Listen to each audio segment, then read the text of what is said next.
Patrick Milner says, I'm curious to know if there was any plan for Kurt to headline WrestleMania 17 as the WWF champion, or was it always meant to be The Rock versus Austin as the main event?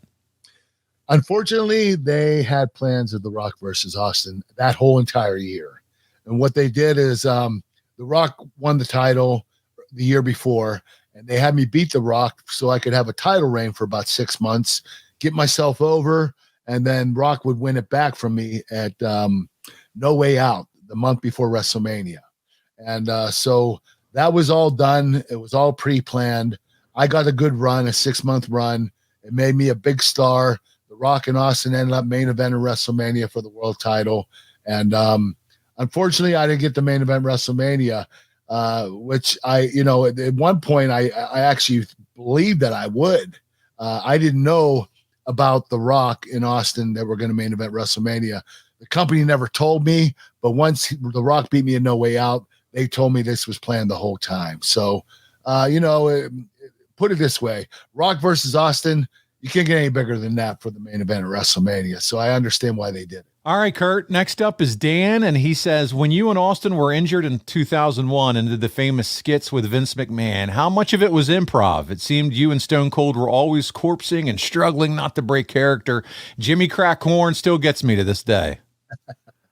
You know what? Him and I got injured at King of the Ring that year.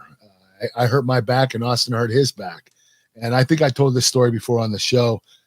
Vince McMahon was concerned. He's like, oh, gosh, my 2 top stars are going to be injured. They're going to be out with injuries sitting at home.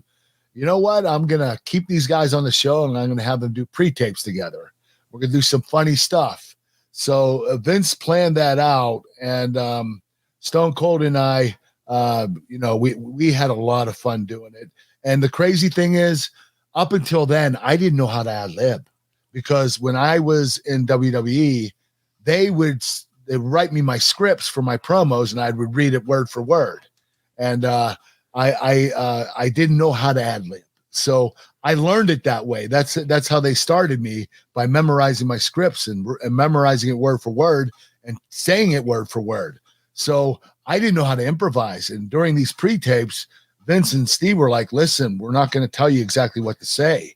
You just have to feel it. And he said, I'm going to bring up a topic, and then Stone Cold, you chime in, then Kurt, you chime in, and then we'll finish up the pre-tape.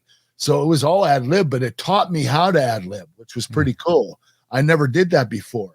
And I knew that eventually I would have to, and I did it. And thank God, Stone Cold and Vince were very patient with me. And we were able to do incredible promos or pre-tapes, and it was so damn funny. A lot of times Stone Cold and I would laugh before Vince would yell cut, and the whole pre-tape would be ruined because we were breaking character so much that Vince got upset and said, listen, you guys, if you guys laugh again before I yell cut, you're getting fined $2,000 every time you laugh. So we stopped laughing pretty quickly. Yeah, that's enough to shut anybody up. Once you think $2,000, that's not chump change. Per laugh. And we were laughing like the whole day.